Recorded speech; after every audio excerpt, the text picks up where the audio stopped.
So what's up mga kalodi mo ko? For today's videos magluluto tayo ng pansit batil bato.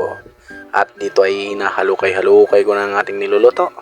Dahil konting bukal na lang ay ilalagay na natin ang ating masarap na pansit bato ng mga Bicolano.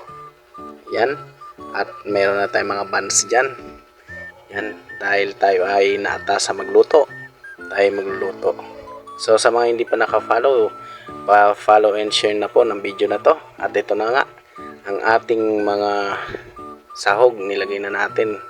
At ito na nga yung ating pansit bato. Ayun, nakahintay na yung mga tinapay natin doon. At abangan nyo ang masarap na pagkatapos ng luto.